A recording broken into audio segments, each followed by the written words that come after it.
You see, the EU realizes individual little countries, they can't survive on the world stage. So they come together as the European Union. Now picture this now. So they cut up this Africa into the tiny little countries, small economies that could never survive on their own, but gave them the same sovereignty as the big boys. As we liberate ourselves from the shackles of slavery and understand the hole we find ourselves in, there are some files we need to archive in our library to learn about people who need to be on the good side of history and those who need to be on the bad side of history. Dr. Arikana Chihombory-Quao has been trumpeting pan-Africanism ideologies for years. Luckily, I have come across a very powerful video of her which I think some of you may have watched and some haven't. Either way, I want us to watch this particular video. I will be back. Issue that kept coming to me and became very apparent was the disrespect for the African. I knew it existed, I just didn't understand the depth and the profoundness of it. And not only that, as I began to understand it even deeper, I began to also understand its economic implications when it comes to how we are perceived on the world stage, how this simple fact of simply disrespecting the African had serious implications and is at the root cause of why Africa is not able to move forward. And as I went and tried to understand and dig further to say, what is it about us as black people around the globe? Why is it that we are so disrespected no matter where you go? And I often say, was there a memo sent out to say wherever you go, if you are not a black person, you see a black person, you're automatically superior to them and you have a right to disrespect them? This memo did not miss anybody. It went to non-black people, but here's the real shocker. It also went to us black people to say, accept that you are inferior. You automatically take an inferior position. And I'm going to have to tell you something that has become a realization that and this is where I am stuck as I try to understand, how did this message just go through and percolated so through? Now we are on automatic pilot. It's almost as if we've undergone a genetic mutation. We don't even have to be told. We pass it on to our children. Have you ever wondered, of all the colors on earth, why were two colors chosen? Black color and white color. Follow me on this one. You take a white color, you associate it with Jesus Christ. You associate it with the angels. You associate it with purity and everything wonderful and everything desirable. And then you take a race that's not even white and you say you are white. Yes. And then you take another color. You associate it with the devil. You associate it with everything undesirable. I've never seen a bank robber wearing a white mask. All the villains on movies are black. Everything undesirable is black. And then you take another race that are not even black and say, you guys, you are black. Yeah. Now go at it. Speak, my sister. As we black mothers are trying to raise our children in our own homes, as much as we try to tell them that you're black and you're beautiful, guess what? The minute they step outside the door, the messages are completely different. A barrage of subliminal messages telling our children that that which you represent is horrible. Yeah. How do we fight against that?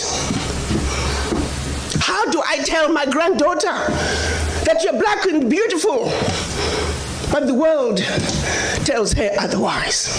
The voices echoing her blackness as a symbol of everything undesirable are much, much louder than even we black mothers, we come together, we can never drown those subliminal messages. They were all by design. Let me take you to the beginning. Certainly for Africa, your continent. Because as we gather here today, as we try to strategize, as we try to create those linkages between those Africans away from the continent and the Africans on the continent, we must understand, how did we get here? And for Africa, it starts with that monumental decision when they, the colonizers, came together in Berlin in 1884. And let me say, prior to 1884, they were coming to Africa in a haphazard way. They had started with slavery. And then when they felt like they needed the slaves to stay on the continent, they say, oh, we no longer believe in slave trade. Let's stop it. No. It was really just another way of saying the labor is needed on the continent. Let's keep the monkeys on the continent so we can continue to exploit them. So 1884, they met in Berlin to organize themselves so they can effectively loot from the monkeys. They did not meet in Berlin to see to it that Africa would prosper. No. Let me repeat. The colonizers met in order to see to it that your Africa, our Africa, and her children, not only on the continent, are forever defeated and dominated. That was 135 years ago. The manner in which they did it, they took out the map of Africa while the Africans were sleeping, minding their own business. Started to chop up your continent into the tiny little countries that we see today. The bigger and more powerful a kingdom was, the more countries that came out of it. Not only more countries, but these countries were given to different colonizers who spoke different languages. Let me bring it home for a second. Pretend you're driving from Zambia, you're speaking English. Pretty soon you are in Angola, you're speaking Portuguese. Then DRC, French. Equatorial Guinea, Spanish. Southern Cameroon, French. Southern Cameroon, English. Northern Cameroon, French. You are now in Nigeria, English. Hello. These were the same people. Prior to 1884, we were powerful, amazing kingdoms with well-established educational and religious systems. If the truth be told, we had the civilization. We were the civilized. They were the devils, the uncivilized ones. They set out to take everything that symbolized civilization in Africa. To this day, they're still refusing to give up those relics. If those relics were not that good, why are you keeping them? We were way ahead of them in our civilization. They set out to destroy us. And Berlin Conference put the nail on that coffin. So they gave Djibouti the same sovereignty as the United States. They gave Burundi the same sovereignty as China. They gave Togo. You see, the EU realizes individual little countries, they can't survive on the world stage. So they come together as the European Union. Now picture this now. So they cut up this Africa into the tiny little countries, small economies that could never survive on their own, but gave them the same sovereignty as the big boys.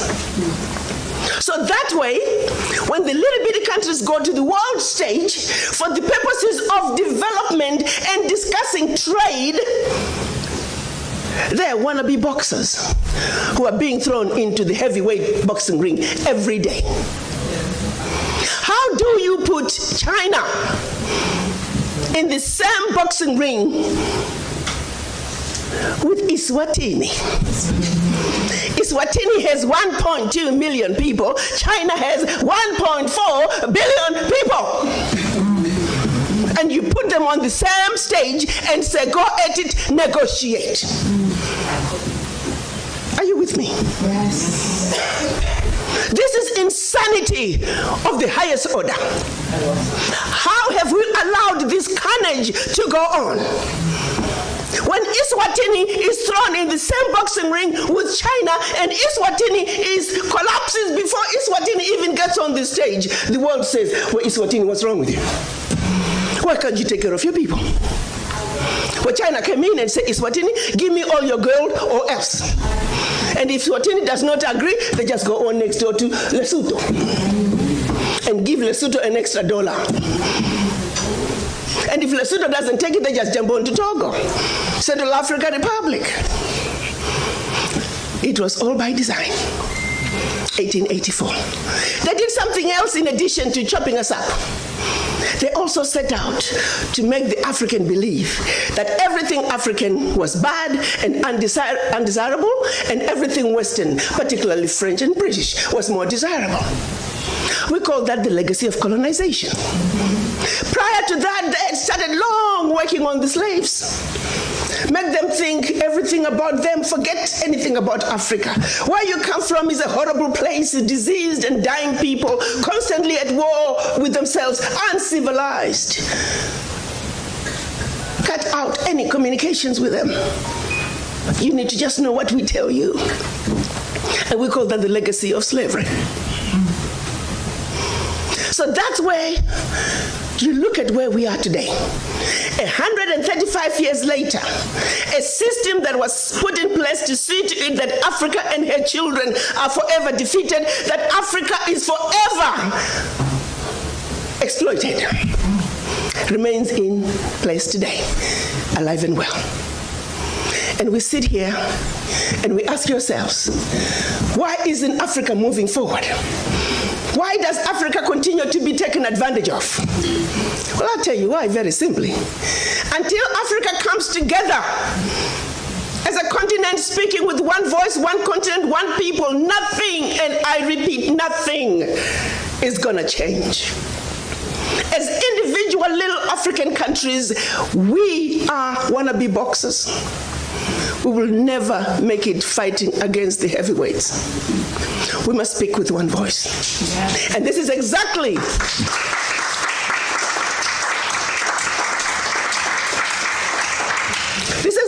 what our Pan-African leaders wanted to see happen in 1963 when they came together in Addis Ababa, Ethiopia. They clearly stated that Africa for the Africans at home and abroad, and that African Union was now. That said, Africa must speak with one voice. It is the only way for Africa to take its rightful place on the world stage. Sadly, when they went to Addis Ababa in 1963, they were divided. We had two factions, the Casablanca group and the Monrovia group. The Casablanca group were saying Africa for the Africans at home and abroad, and African Union now. This was Ghana, Guinea, Mali, Egypt, Morocco, Algeria, and Tunisia. Only 7. The other 25 of the 32 who attended were the Monrovia group. They were the nationalists. They said, let's go slow. Let's kind of wait on this Pan-African thing. 55 years later, 56 this year, we're still going slow. As if it wasn't bad enough that we were divided up into the tiny little countries that we are today. The gift that Berlin Conference gave us.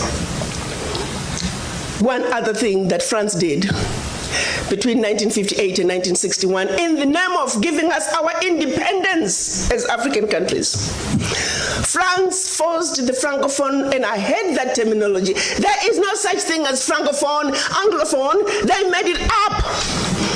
But for the purposes of communication, I will use that. 14 of those countries, they said, in order for you to get your independence from us, you must sign this document. You thought they could have found a better name for the document. The document was called the Pact for the continuation. I repeat, the Pact for the continuation of colonization. We are talking about giving you independence, but sign this pact for the continuation of colonization in a different format. And I'm going to highlight some of those issues that they said you must agree to if you are going to be independent. Hello. Maybe we need to redefine the meaning of independence for the French.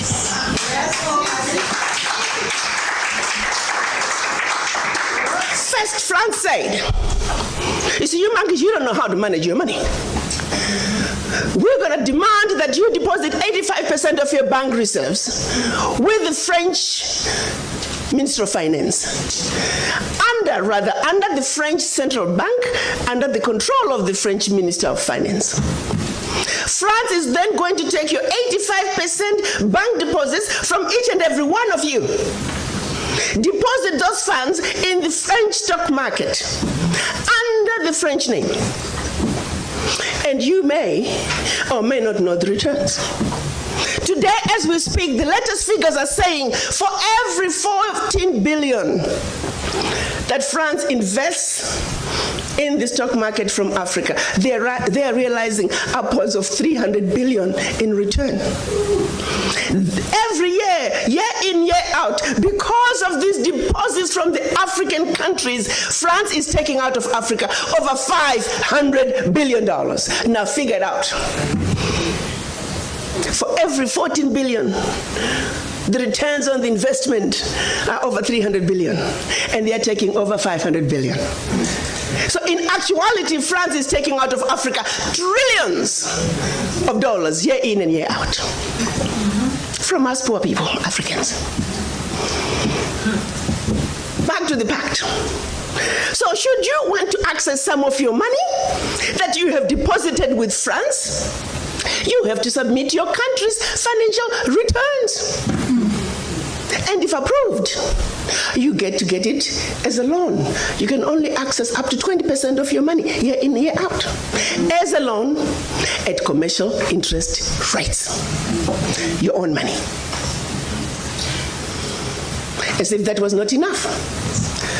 They said all your minerals discovered, yet to be discovered, all your oil discovered, yet to be discovered. France and French companies have the first right of refusal. If there's anything left over that the French companies do not want, your people might have.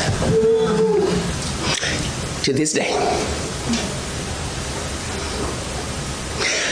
They said you will only use the currency that we created for you because you're special Africans. We call it the CFA. There was the Central African CFA and the Western African CFA, same animal. And that France is the only one that can print it for you. 1958. Fast forward. They're still printing it for us. And if you start misbehaving, they just stop printing your money. And your country's in trouble. They also said your language of instruction shall be French, whether you like it or not. That France will have military presence in your country. That your military can only be trained by France. That you can only buy military equipment from France. That you cannot have any military alliance with your neighbor. And that in the event of war, your allegiance is only to France. And furthermore, because they have military presence in your country, they can invade you without notice should they feel that the interests of France in your country are being violated. Teach, sister, teach. Speak on, sister. Fast forward, 2019, nothing has changed. The same people who have the audacity to tell us that we are poor countries, they are taking trillions out of Africa every year. And what is the African doing? Like an obedient, programmed black man, we just give in. We know the facts, but we just do nothing about it. Now, you have to say some of the fears are real, because in France that has sold you inferior equipment to theirs, France that has trained your military to be inferior to their military, they are now in your country. They can invade you. They have the permission to do so. They can destabilize you. And then one might say, why is it that African leaders haven't done anything about this deplorable situation? Well, let me tell you, my brother and sister, they have tried. Documented to this day, 22 coups where leaders were assassinated. France had something to do with it. The first 7, when they decided they were pulling out of the CFA and that they're going to print their own money, they were assassinated.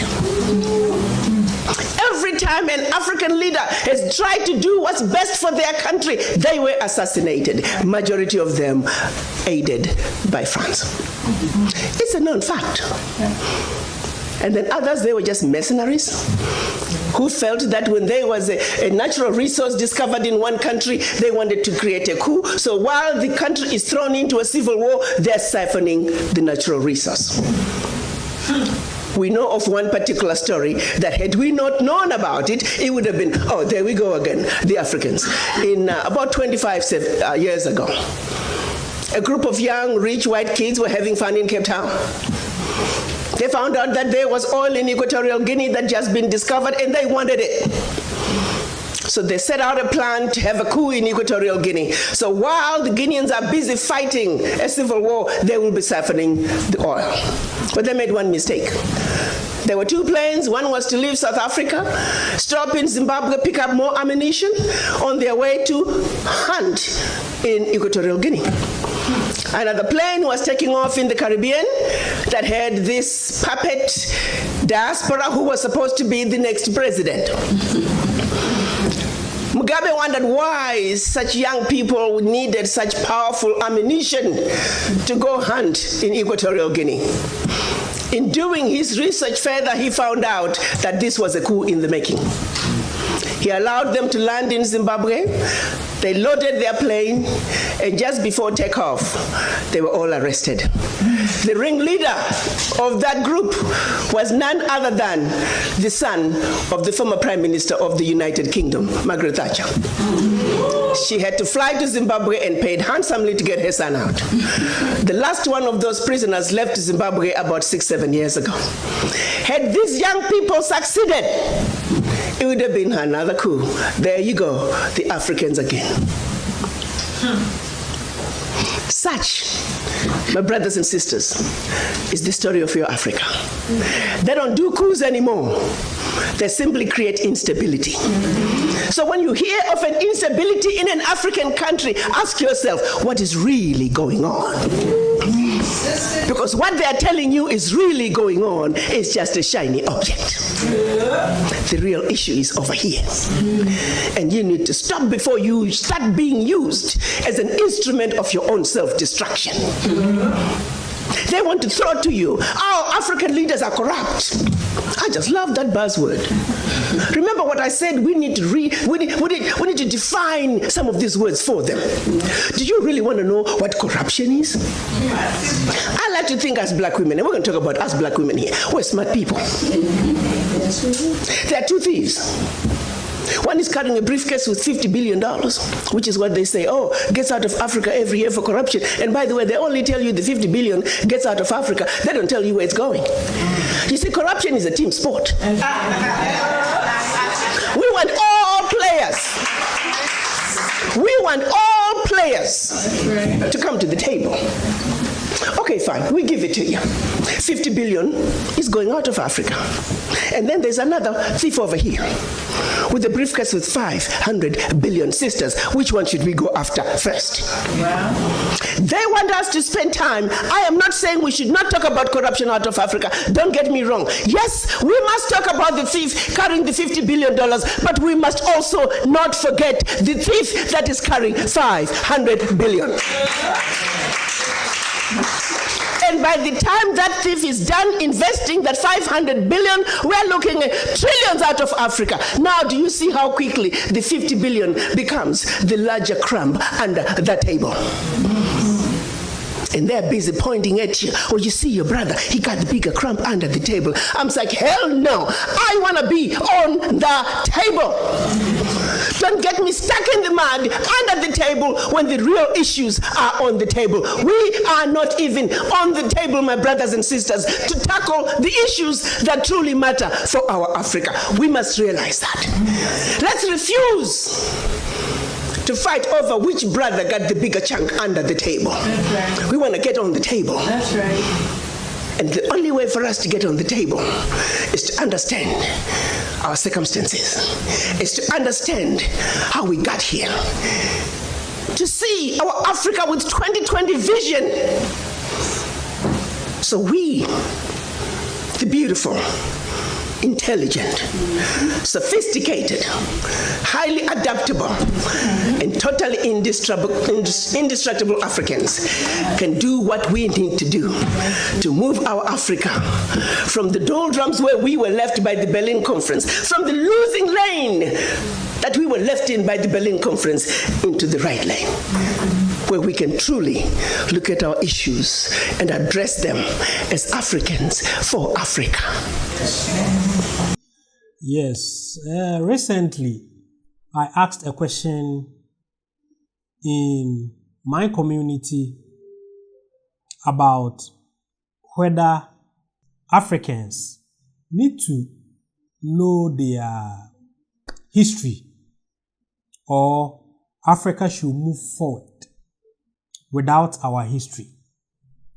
And I asked that question because I was surfing on Twitter and I came across a discussion where somebody posted that anytime he opens a discussion about African history, people feel uncomfortable because anytime African history come on board, whatever happens, the blame will directly or indirectly goes to the Europeans. We will start blaming the Europeans for our misfortunes and lack of development and all that sorts. So exactly this guy posed that particular question. Somebody came and said, it has been a very long time since slavery was stopped and we are now in modern day world and we can't keep blaming the Western countries for our woes. Yes, it's understandable, but you cannot really address this particular subject without going deep into the history of Africans. We can decide to ignore everything, but if we ignore it, the problem is not going to be solved. They have a quote that if you don't know where you are coming from, you will never know where you are going. So before Africa can develop, before Africa can move forward, we have to know where the problems comes from. We have to understand where the problems comes from. The democratic system we are now practicing was handed over to us by our colonial masters. The people who came to control you for centuries built a system for you and hand over to you to use that system to develop yourself. And you think that is going to be possible? As our sister said, or our mother said, he is not rejecting the fact that some African leaders are corrupt. But as we are addressing the corruption of African leaders, we have to also find a way of asking the other questions. Those who are leading us today were some time ago were against the leaders who were ruling. Some were good advocates for their countries. But what happens? They come to power and somehow they become corrupt, as you put it. But me, sometimes I don't see them as corrupt, but I see the system which has been presented to Africans as corrupt. It gives you the alternatives to be corrupt. It gives you the power to be corrupt because of this particular system. So why don't we sit down and ask ourselves questions?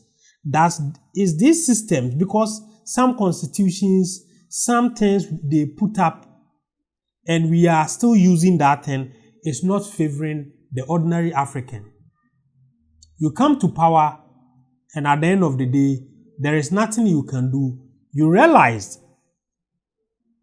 trade doesn't favor you. You realize many things doesn't favor you when you come to power, and at the end of the day, there is nothing you can do, and you start taking what you can and run away. You get it? Those African leaders who were bent to develop Africa were somehow eliminated. Thomas Sankara, Kwame Nkrumah, Sekou Toure, a whole lot of big patriotic African leaders who wanted to develop Africa were somehow eliminated. Congo, look at Patrice Lumumba. He was what? He was eliminated. So we have to ask questions, and we have to know exactly what is going on behind closed doors. Who is controlling African leaders? So we cannot say we have to ignore it, we should move forward. Yeah, we can decide we should move forward. But today's generation, the youth, your time will come and you are also not going to do anything about it.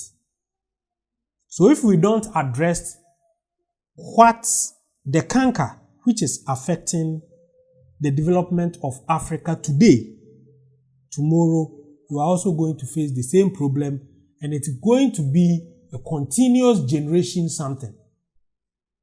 We have to think smart. We have to wake up.